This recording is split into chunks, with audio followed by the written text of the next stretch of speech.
From Atlanta, Georgia, welcome to Fearfully and Wonderfully Me, a podcast for women on leadership and life skills with Rhea Story. Rhea shares powerful life and leadership principles, helping you maximize your potential and become the woman God created you to be.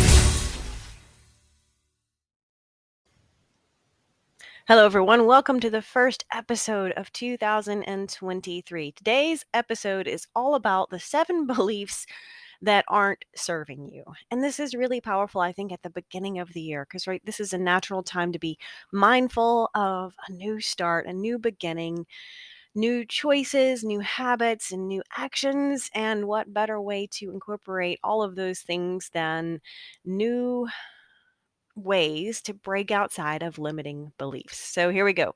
The 7 beliefs that are not serving you, the ones that you can focus on overcoming and moving forward in 2023. Number 1 belief that is not serving you is believing other people are responsible for your emotions. I know this one is difficult, and I know that this one is probably the most challenging, but we kind of get in the habit of so and so did something or said something and they made me so mad or they made me so frustrated or they made me happy. The truth and the reality is that no one else is responsible for your emotions. They're your emotions, right?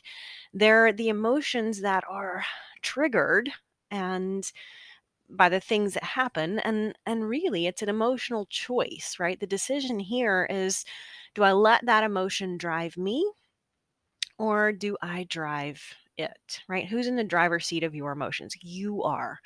But a lot of times by default, we don't stop to think about when those emotions and feelings, thoughts trigger up in response to something that happens. We can choose something different, right? It doesn't mean that their emotions are bad. It's human to have emotions, but they don't have to dictate our responses. And at the end of the day, if I can pause and choose my response, as Stephen Covey shares, to what happens, then no one else can make me mad. No one else can make me happy. No one else can make me frustrated, right? It's my emotional choice in response to what happens. Everything, big things, little things. You can spill your cup of coffee on your shirt at work. You have an emotional choice in the moment. Do I let this get me frustrated or upset? I mean, yeah, nobody likes it when you spill a cup of coffee, but you can choose how that's going to impact you. You can choose to let it frustrate you or upset you and say, oh, that's my luck. It's just going to be with me the rest of the day. Or you can choose to say, wow, didn't like that happened, but I'm not going to let it dictate the rest of my day. I'm not going to take my frustration or upset or emotions out on other people because of what happened, right? That's a little example. That's a tiny example.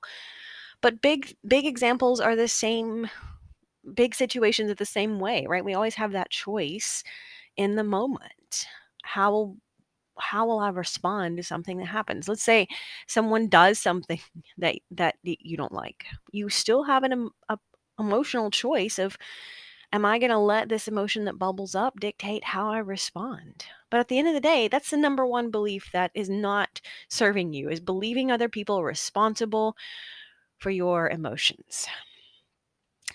Number 2, believing that other people are responsible for your poor choices. This holds us back in so many ways, but so often we use what happens, particularly with regard to other people. We believe that they're responsible for our poor choices. We're like, oh, I had to do this because I was so frustrated because I had a bad day at work because that customer came in, or man, that table I served at work today didn't leave me a good tip, and so now I'm going to eat 10 bowls of ice cream to make myself feel better, right? This plays out in so many dimensions of our life, but a lot of times we use what happens in order to justify poor choices. And it's easy to talk ourselves into it, right? We can give ourselves the excuse when we try to hold other people responsible for our choices.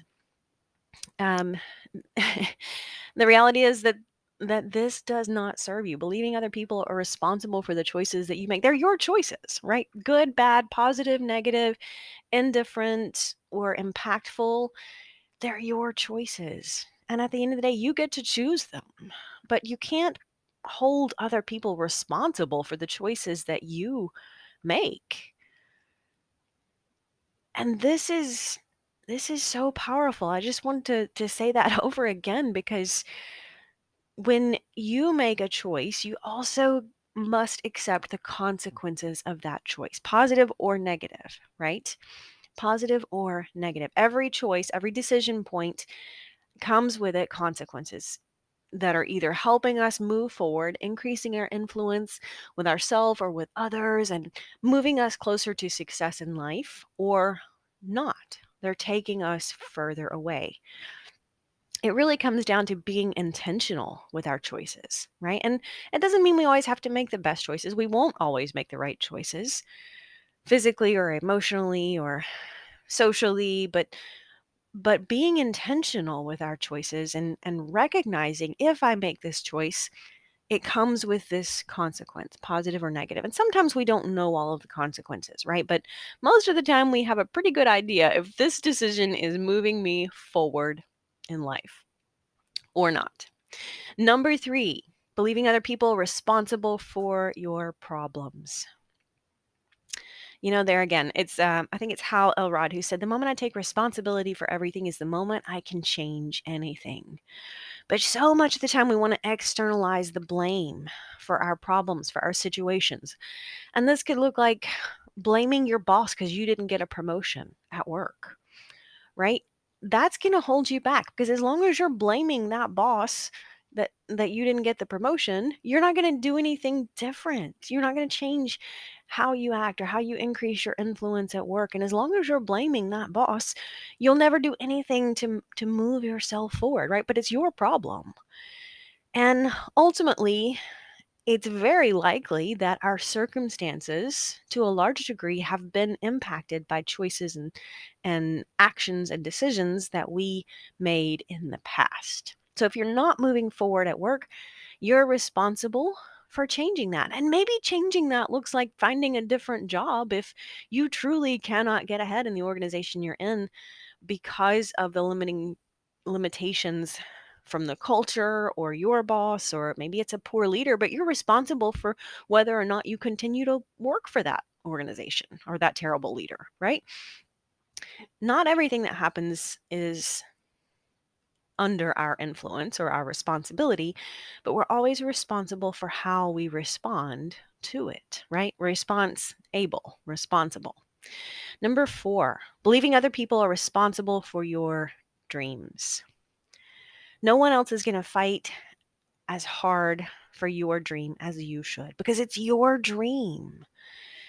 And as long as we believe other people are responsible for making it come true, here's reality: it is not going to come true. Nobody else is going to do it for you. Nobody else should do it for you.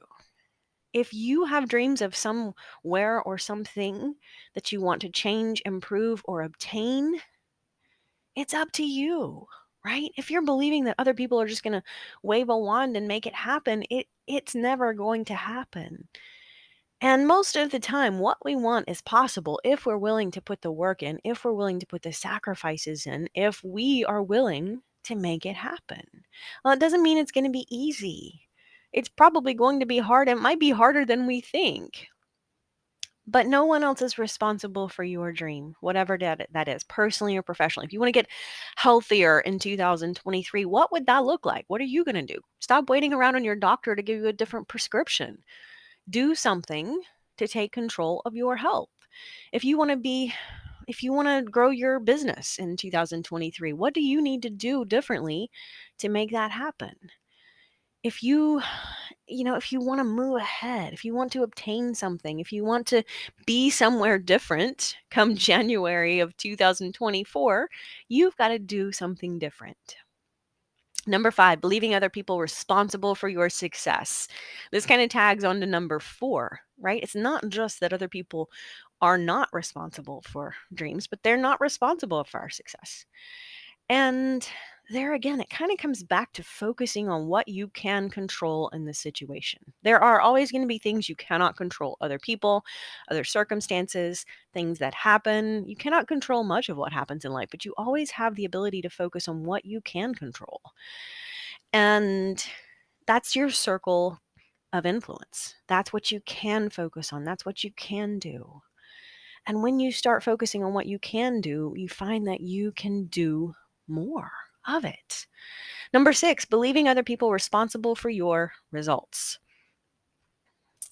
Results in life are directly impacted by what we do, the actions that we take.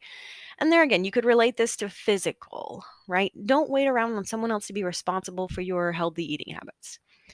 And that's going to drive your results relative to blood work, for example. If you want to achieve a different quality of health, then take responsibility for your eating and your exercise. If you want to find different results professionally, take responsibility for developing yourself so that you have more value to offer in your career and you will become more valuable for it.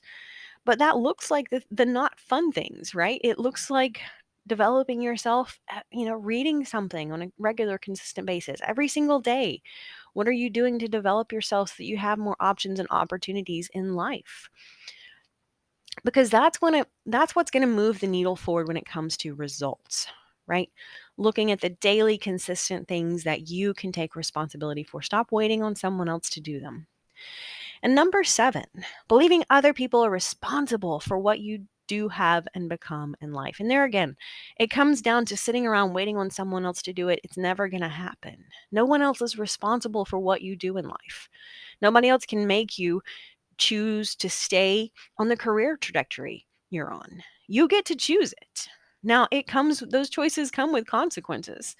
If you choose to go be a physician, for example, that's going to come with quite a few years of medical school, and it might come with some student loan debt, right? But you get to choose that. You might choose to become a work for yourself entrepreneur and do plumbing, right? You could choose to do that too, but you're responsible for what you do. You're also responsible for what you have and then what you become, right? Eleanor Roosevelt said, "I am who I am today because of the choices that I made yesterday." And I love that quote, but that really means that the choices I make today are going to create my reality and who I become tomorrow. Now, yes, that's a little bit heavy because it means everything that I'm doing today matters. Every single thing that I'm doing matters, right? Because when we start to think about the power of compounding results over time, when we begin to realize that everything around us impacts our influence with others and even with ourselves, it becomes apparent there aren't any small decisions in our day-to-day life. Anything that compounds over time is going to have a big impact on our life. So it's crucial for us to be intentional with our decisions, our values, our choices, our thoughts, our words, and our actions. Now, that is to say, it's crucial if you want to get somewhere specific in life. If you're content to simply drift in mediocrity, then it's probably not really crucial. But that's not you. I know that's not you, or you wouldn't be listening to this podcast, right? You're listening to a personal growth and leadership podcast because you want to move ahead in life. But making these changes is difficult. Creating change in any dimension of life is hard. Creating positive changes in ourself requires reflection and humility and commitment to change and intentional thought. And it requires us to raise our level of awareness, self-awareness of what are the things that we do that are not serving us? What are the beliefs that we've adopted subconsciously to believing success in life is someone else's responsibility? Because that's what holding us back. As long as we believe it's someone else's problem or um, someone else's influence, we're never going to do anything to change it. And that's the sad thing, because there again, the greatest sadness to me is that we settle on less than what we want out of life because we aren't willing to put the work in, or we believe that we cannot put the work in to do it. And there again, most of the time it's possible. We just have to decide how committed are we to do it and then put the work in. And that might start with just reflecting right now on what's holding you back. We did the podcast a couple weeks ago on the 3 powerful questions, right? What do you need to stop doing? What do you need to start doing? What do you need to keep doing? And if you haven't listened to that episode, go back and listen to that again. And then think about that in light relative to your emotions or results or choices or problems or relative to whatever you feel like is holding you back. Think about those powerful questions in one specific dimension. If it's career, then apply those 3 questions to career. If it's building your business, then apply those 3 questions to your business. If it's health and weight loss, as so many people are going to be struggling with in the first few weeks of 2023 and New Year's resolutions, then apply those 3 questions to health and weight loss or eating healthy choices, right? Pick the dimension of life that you're struggling in and dedicate the intentional thought to what are the roadblocks and how you can navigate around you, because these 7 beliefs are holding you back at some level in some way. It's applicable to all of us, but we have to be willing to raise our level of awareness relative to how these are holding us back and then take responsibility for changing that. Until next time. Start increasing your influence and maximizing your potential with Ria's audiobooks. Available at audible.com, amazon.com, and iBooks. Please visit riastory.com to learn about Ria's books, resources, speaking, and training programs. Thanks for listening.